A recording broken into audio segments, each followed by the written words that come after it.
हमारी आने वाली पीढ़ियां कमजोर पैदा ना हो, इसलिए भी हमें गांव-गांव किसानों को समझाना होगा कि यूरिया का उपयोग कम करें।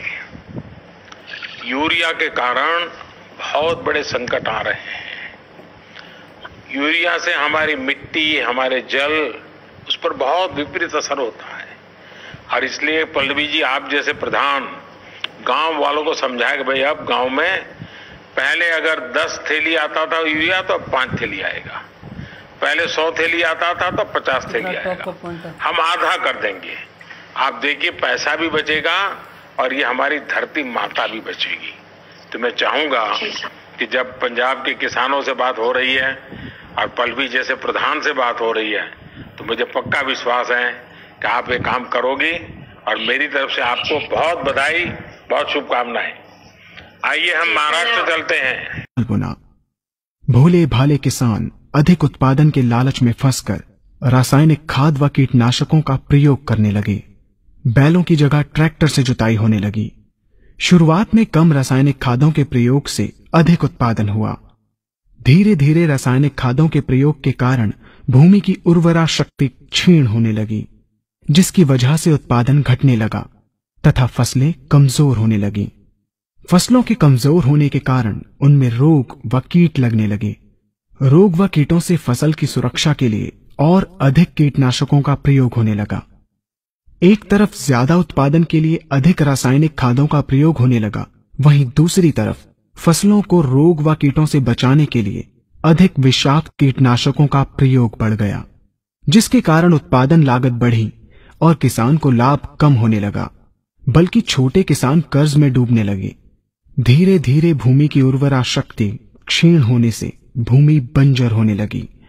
रासायनिक खाद व कीटनाशकों के कारण खाद्यान्न भी विषाक्त हो गए तथा जलवायु भी प्रदूषित हो गई, जिसके कारण मानव, पशु पक्षियों के स्वास्थ्य पर प्रतिकूल प्रभाव पड़ा, जिसका परिणाम आपके सामने है।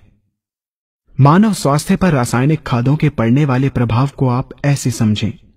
जब किसान फसल में रासायनिक खाद डालता है तो रासायनिक खाद में उपस्थित विषाक्त रसायन जल में घुलकर सबसे पहले जल को प्रदूषित कर भूमि के अंदर उपस्थित केचुए व सूक्ष्म जीवाणुओं को मार देता है। ये बात सभी किसान अच्छी तरह से जानते हैं कि केचुए व अन्य सूक्ष्म जीवाणु भूमि की उर्वरा शक्ति को बढ़ाने के लिए अति आवश्यक होते हैं। विषाक्त रसायन के कारण इनकी मृत्यु हो जाने से भूमि की उर्वरा शक्ति नष्ट हो जाती है तथा भूमि कठोर होकर बंजर होने लगती है।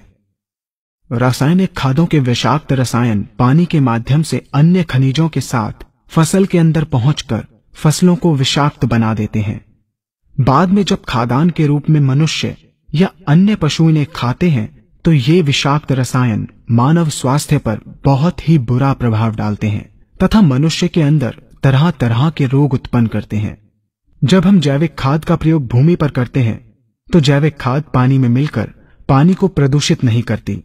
जैविक खाद भूमि के अंदर उपस्थित उर्वरा शक्ति को बढ़ाने वाले जीवाणु तथा केचुओं की संख्या को तीव्रता से बढ़ाती है, जिससे भूमि की उर्वरा शक्ति बढ़ती है तथा भूमि छिद्र युक्त एवं भुरभुरी हो जाती है, जिससे वायु और प्रकाश भूमि के अंदर गहराई तक प्रवेश करते हैं, जिसके कारण भूमि में तापमान एवं आर्द्रता का संतुलन बना रहता है और फसलें मजबूत होती हैं।